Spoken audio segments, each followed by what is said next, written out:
What's up, everybody? My name is Scott Waters. Welcome to No Life Till Metal, and I am with Trog!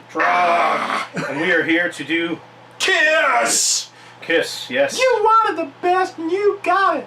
The hottest band in the land, Kiss! And as much as they are kind of almost a mockery of themselves these days because of all the controversies with them and the bullshit. Yeah.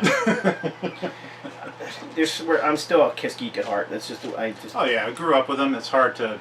You can't just shed that stuff. Nope. So, what we thought we were going to do, we've been talking about it for a while, probably a couple of years. Yeah. Doing We keep talking about trying to do this. Yeah. a best, or worst to best. The worst Kiss album to the best Kiss album from the years 1974 or 1981. 81. Or yeah. 2. When did Creatures come out? Creatures, 82, I think it was 82. So the original makeup era. Yes. So we put them in order quickly, very quickly. So Some of them, it's not an exact science, but... And just because one of them is at the worst doesn't mean we don't like it. It's just... No, because as you can probably guess what the one is in the lowest position. You probably can even guess some of the ones that are in the lower position just because of... But... just kind of common... And there are ones that Randy liked better than I did, like, well, you'll see, but... Yeah. I mean, well, I'll just let him, and he'll let you know. And yeah, so we're just going to chat about them. Alright, so what we got here is... Peter Criss solo album. Criss. Big surprise. Everybody pretty much lists this as their least favorite. And we are including the solo albums, just the the four together, because it pretty much... So Peter Criss was the rushed album. I mean, he had gotten hurt or something like that, and it was the last minute, and he rushed it together. So a lot of these songs are older songs that he had written with older bands. And Peter Criss was the oldest guy. He had different influences than the other guys. He had a lot of R&B influences. Gene Krupa was a big inspiration for him. Yeah. And that very much shows on here, because this is very much a old school, old-timey rock and roll kind of thing. Yeah, there's a bunch of covers on here, like Tossin' and Turnin' is an old R&B tune. I'm not sure specifically other ones that are covers on here, but for me personally, I found something in each one of these albums that I absolutely loved that the others didn't have. So I don't hate any of these albums. They're all special to me in different ways. The stuff on here that was really hit me the hardest was Pete's ballads, which didn't really surprise me. Beth was such a huge hit. That was one of his tunes. And the ones on here that really got to me were Easy Thing, Kiss the Girl Goodbye, and I Can't Stop the Rain. Great, just very emotional tracks. Yeah. And they really kind of worm their way inside me. The stuff that rocks a little bit more, Hooked on Rock and Roll, I'm Gonna Love You. That's about as rockin' as it got on this one. This album wasn't really... It wasn't what people expected from a Kiss number. It wasn't a hard rock album. And that's what people were expecting. But the thing was, the whole point of a solo album is for those guys to express themselves outside of Kiss and do what they wanted to do. I mean, It could sound like Kiss. Because they were having a lot of internal struggles at this point, and this was seen as kind of a... But also, didn't they have a contract with the record company? They had to do these solo albums? Oh, I don't know. Yeah, I'm almost positive. Stuff I've read, it said there was a lot of internal struggles, and they thought that this would be a good way to break up without breaking up, kind of a thing, just to have some time apart. Yep. So yeah, Peters gets the most shit. In some ways undeservedly, I think. Yeah, and in other ways I can kind of understand it. I mean, yeah, I get it. And there's also songs like that's the kind of Sugar Papa likes, which is a wretch. It's got title. I mean, there's a lot of Motown in here even. Yeah. And I think your typical Kiss fan in the 70s was probably not into Motown. No. Especially the kids. And that's what we were when this came out. I mean, right. And I mean, I was always into music that was like 20 or 30 years older than me anyway. My folks were into that kind of stuff, so this didn't really... I wasn't shocked by it. I wanted some more harder rockin' stuff on it, but... Yeah, I mean, because he has such a great rock and roll voice. Oh yeah, man! I wanted Baby Driver, and Black Diamond, all that stuff. Black Diamond. But it's not on there. That's all. But it is what it was and still is, and I dig it for what it is. So it's an easy transition into this one, which which I have very similar thoughts on. Again, going outside the box of Kiss here. Totally. He was very much into the whole Hollywood thing, mm-hmm. And that's pretty much what you got here. Lots of big name guest artists. That's what it was. This was one of the most expensive albums ever produced at the time. I mean, he had what? Cher and Helen Reddy and Helen Reddy, Ian Hunter was on here. Joe Perry, Jeff Baxter from Doobie Brothers. Some of the guys from Cheap Trick were on there. Rick Nielsen was on here. Mitch Weissman and Joe Pecorino. I think they were Beatlemania artists. They were part of that Beatlemania show back then. But here's the deal with the Gene Simmons album: is everybody kind of, at least I did back in the day, thought of Gene as the heavy guy. You know? He's the rocker. He's the demon. You know. Yeah. And then you get this kind of really cool intro that's very dark and demonic in the beginning of, and then you go into sounds that way, and then you get into Radioactive, and it's just like, wait a minute. Which Radioactive is probably the heaviest tune on here. And it's a good song. It is. It's a very good song, but it's just like, you're thinking God of Thunder, and then you're getting Radioactive. Or even more so, When You Wish Upon a Star. Yeah, it was. I got no problem with any of it. I really don't. The album grew on me.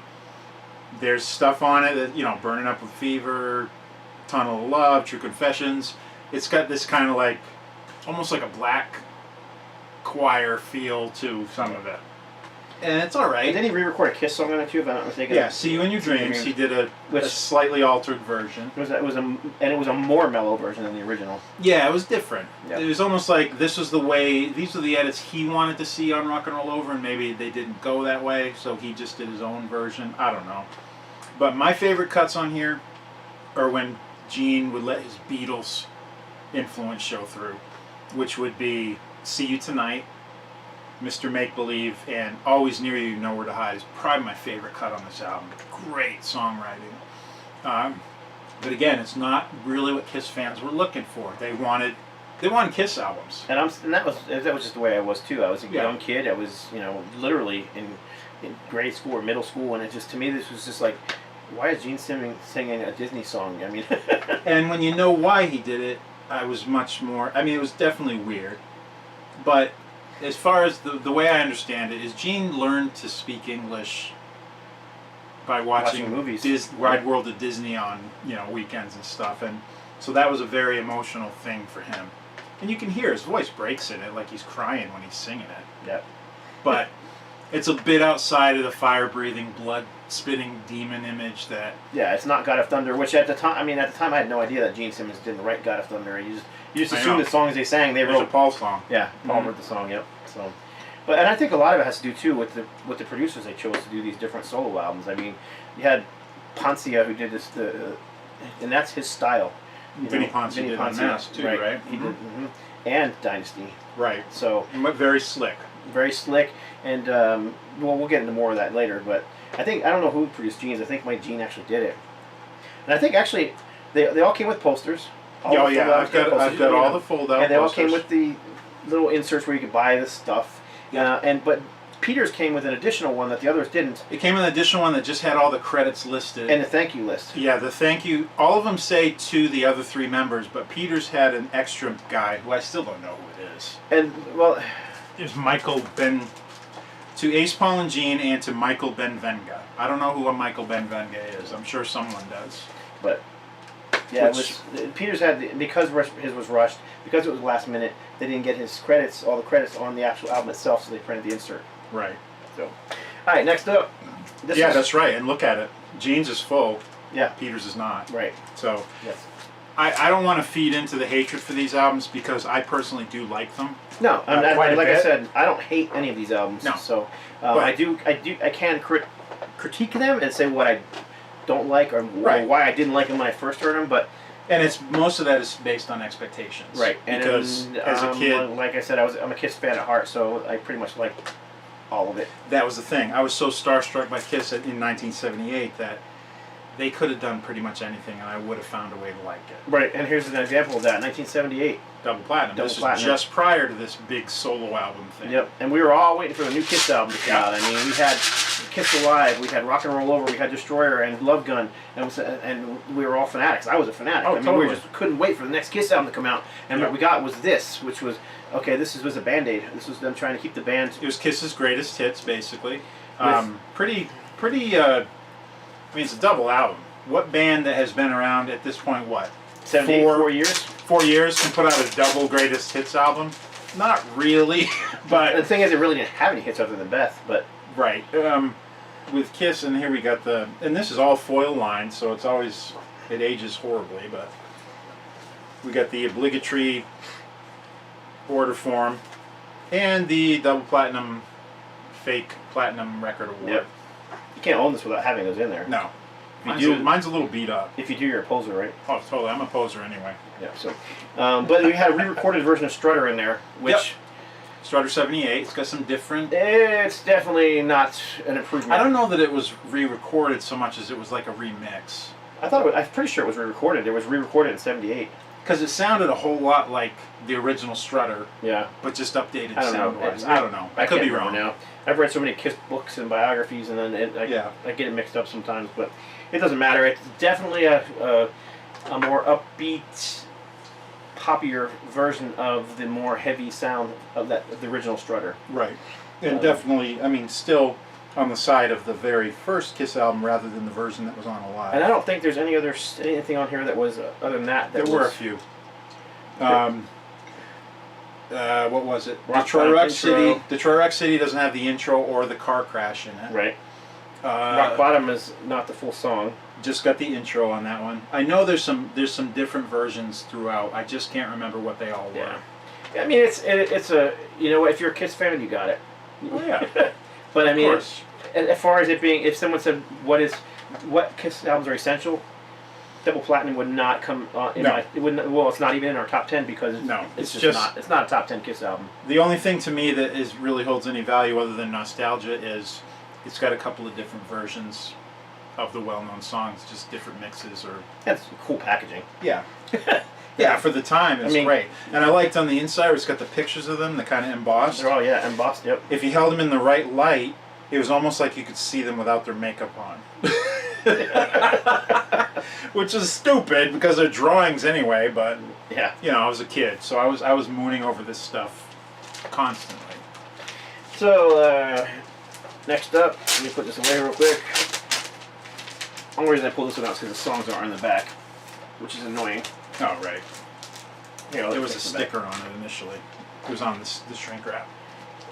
All right, next up, this is Kiss Unmasked. Not a huge fan favorite. No, not. But I still liked it. There's a few cool things about it. First of all, the criticism.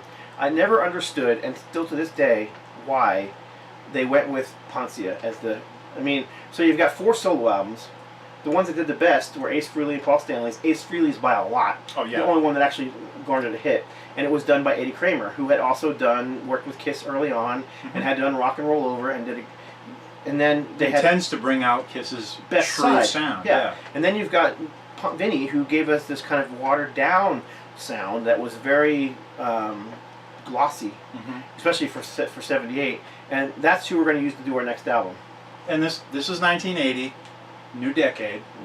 I know that had to play into it because they're obviously Kiss was not just. Well, I've also read that some of it was Peter Criss demanding that if he didn't get what he wanted, he would. Last I knew though that he didn't play on this. Play on it. Yeah. Anton Fig did, didn't he? Yeah, most of it. Yeah. So, which man, just talk about lifelong Kiss fan. Then you find out what? Yeah. Peter Criss didn't play on a Kiss album. No. Ace Frehley didn't play that solo. That's not true. It's like your whole world just comes crumbling down. Kind of like the same thing with the Beatles, and you find out that it was not the only 4 guys that played on the records. Anyhow, crazy. But Ace Frehley's presence on here is really felt. So he's got 3 or 4 songs. 2 Sides of the Coin, I believe it was. Torpedo Girl. What else was there? Wasn't there a third one? There is there's a third one. Was it She Talk to Me? Talk to Me. That's it. So three Ace songs on one album, and he sings all of them. Yeah. So that was unusual considering he didn't sing at all on the first 4 albums. Not his best work. No. As far as songwriting, and I really think they could have been better if they had that more earthy sound. Yeah. Because Ace was a rocker, and he was. I mean, his solo album proved that he was a great rocker. Yeah. And if he would have had that Eddie Kramer, those songs I think would have been much better. The cover was a blast. The cover was awesome. Big comic strip, and it came with a big giant poster of this bottom strip. Yeah. And again, the order form. Favorite cuts. All right, these aren't in order, but I think one of the best tunes on here is Naked City. I like Naked City. That's a great Gene I song. like Talk to Me. I really like Shandy. I know that's kind of a... Yeah. It was a ballad. Is That You, the opener, which I only found out recently was a cover. She's So European, it's okay. There's a couple of good love songs. Tomorrow, You're All That I Want, What Makes the World Go Round. They're sappy, but I like them. I just think the whole album would have been better if it was more rock and roll. Yeah. And it wasn't so... If it was more stripped down rock and roll, less glossy, stripping the band of their rawness or their heaviness. You know? Yeah. I mean, this... My affection for Kiss was waning a little bit by this Mine point. too, This is at that 1980. And I wanted so desperately to love this album that I did. I made myself love it. I think I did too, and that's kind of why it's at the bottom of our list. I mean, Yeah. it's not a bad album. It's just not, and it's definitely not one that I pull out as a favorite. But every once in a while, I get in that Kiss mood, and it's Yep. And it suits it. I mean, Yep. it fits. I mean, sometimes it's just, this is exactly what I want to hear. yeah. And I do want to hear the wussy Kiss. Yeah. And it You proves know? my point on this album is like listen to some of these songs live. They were so much more Yeah, rocking and live. I don't think I heard a lot of this stuff live. But I don't think I ever did. Yeah, the band doesn't have anything really good to say about that record these days. But No, not really. this one's kind of a I don't know. Yeah, this we one's- kept it in. Just because it's got some original cuts Yeah. on it that weren't on anything else. So Kiss's popularity was waning, especially in Europe. They were taking forever to get the new album out. Ace was hiding somewhere, wasn't really part of the band anymore. Was this pre-Creatures or pre-Elder? This is pre-Creatures. Okay. Elder had come out. The band had promised that Elder was going to take over the world. They had all these big things they were going to do. We're going to prove that we're greater musicians than people say we are with Elder. But Elder's coming in a minute. So And let's Elder not- didn't. So basically Elder led to this. Right. Because Elder didn't do well commercially, nothing to do with him liking it or not. It didn't do well commercially. Their European label said, "We need something new from you," and this is what you got. Right. So basically, a greatest hits album with 4 new cuts on it. Yep, 4 new cuts. I'm a Legend Legend Tonight, Tonight. Down on Your Knees, Nowhere to Run, and Partners in Crime. All Paul Stanley, pretty much, Yep. songs. And all very Which- much sounding like what he started doing in the 80s, and the Makeup Year stuff. Pretty much.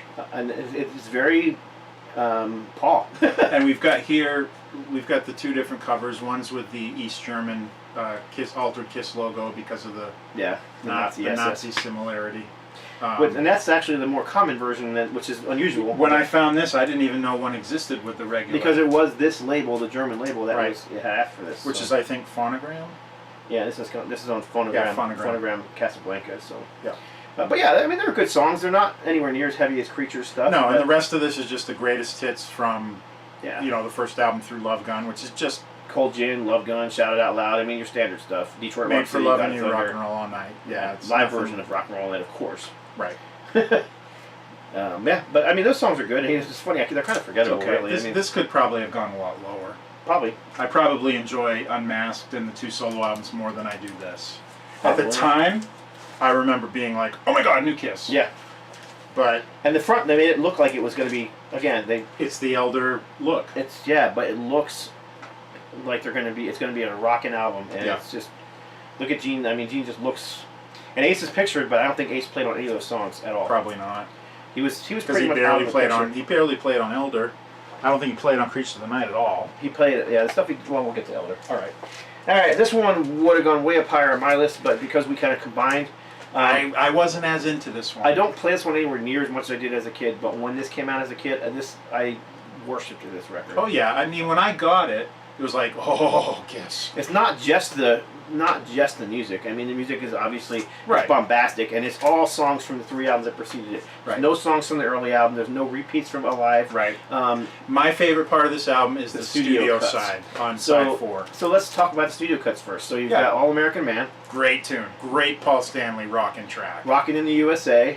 The Gene track is kind of like an older rock and roll. Definitely has that kind of Beatle-esque or Yep. the British Invasion kind of sound to it. Yep. Larger Than Life. Another Gene icon character song. Then you like got Rocket Godfather. Ride, which is actually a song that Ace was recording for his solo album and gave to the band. So you've got Anton Fig playing drums, and I don't believe any other Kiss member played on it other than Ace. Iconic Ace song. Yes, great song. Totally. Great song. Could have Rocket fit Ride. easily on his. And then they end with a solo. Dave Clark Hot 5 cover of Any Way You Well, Want you It. missed one. Did you? No, that's all. Oh, 5 Any Way You songs. Want It. Yeah, Dave Clark 5 Dave cover. Clark 5. So, Yeah. so those are the studio cuts. And then you had iconic shots. I mean, the headshots, those are classic, just like any other Kiss And I'm shot. going to open this one up because, I mean, just can't talk about Kiss albums without talking about the stuff that comes inside of it. Well, we skipped a bunch of inserts. Yeah, but these ones were just like... Yeah, the booklet had become a staple, especially... Well, I got two of them in here. Oh, cool. This pretty much is giving you a pictorial history of Kiss, which for me, anything that was pre-76 and involved with Kiss, I was all over it because I was fascinated with the origins. Yeah, and I just of look the at... band. I can just remember listening to the record over and over and Yep. over and over, probably driving my parents crazy, Yep. looking at these pictures endlessly. Yep. Huge photo mistake on that one. I showed Randy this one time. In fact, we before. talked about this I on think one we of our did, videos yeah. in the middle. But I'm telling this you- is back before computer. Back before, way before Photoshop. Yep. But if you look very carefully at which it's very well done. I mean, unless you really know, if you look right here where the mic stand is, they edited the photo of Peter in from another picture and moved it over. Yep. But if you look very closely, right, Well, the symbol is split in half. right, and then it looks there's goofy. a part of Paul's headstock sitting right here. Yes, it's just there, open in the air. But, you know, I never noticed till you pointed it out. I never knew those were goofs. So, but still, I mean, just a cool. It still came out great. Oh man, it's just a great booklet. It is. And then there's, rivaled only by the one in the live, which I was so... and then there's this. Oh, yeah. That's just friggin' classic. I mean, it's just That's larger than life that's right 1977. Yeah. Who was doing that in Yeah. 1977? Of course, now everybody's doing that. But there. Oh, sure, but Kiss, you cannot take away the fact that Kiss bumped up production value for live shows probably more than anybody. Yep. I mean, it was them. It was actually. I mean, it wasn't just Kiss, but it was that team of that Casablanca team, because you had. I mean, there wasn't a band as big as Kiss though that were doing it, as influential as Kiss. But then they had Angel, who were also putting on that incredible show, and then was the other band, Funkadelic Parliament, Okay. who also had that incredible stage show. Yeah. But I mean, come on. I mean, other bands had big productions, like Yes would have big stage Sure. productions. They just weren't quite as kinetic as this. yes, You know, they were just, it was more like scenery. right. But Kiss... This is, I mean, literally explosive. Yeah, yeah, So- for sure. Rising up and down, big, burning, loud. And then, of course, it smoke. also came with tattoos, and Yep. which, of course, we all used when we were kids. So we grew up and had to You know, find when new I ones. got it, the tattoos were not in it, so I never got that pleasure. I do have a couple copies of it, but... Dude, you put it in upside down. I can't let you do Go ahead, that. that's fine. I was just trying to be quick. So, I'm just being anal.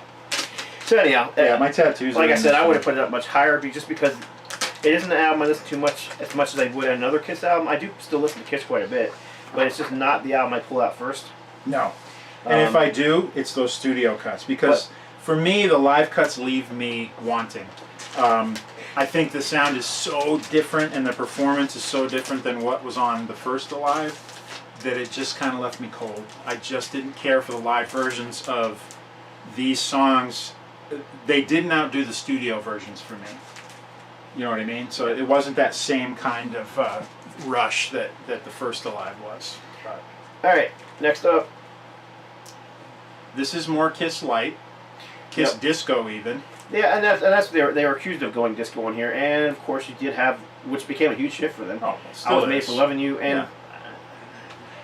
I didn't hate it. I didn't hate it, and I don't hate it now. I mean, I I really don't. don't. And every time I've seen Kiss play it, I totally enjoy it. Yep. I mean, I love the whole album. It's- It's full. It's got some more character songs in it, like X-Ray Eyes and Charisma. And Dirty Living, which Yeah. is a great song, and 2000 Man, was great Stones cover of the Stones cover. Awesome. Yep, Ace singing again on that one, and that was a regular song. Magic now. Touch and Save Your Love, great songs. Sure Knows Something. There's not a song in here I don't enjoy. Again, I question why wouldn't you use somebody like Eddie Kramer on this one, or even the guy who did Destroyer. Help me out here, Bob Ezrin. Bob Ezrin.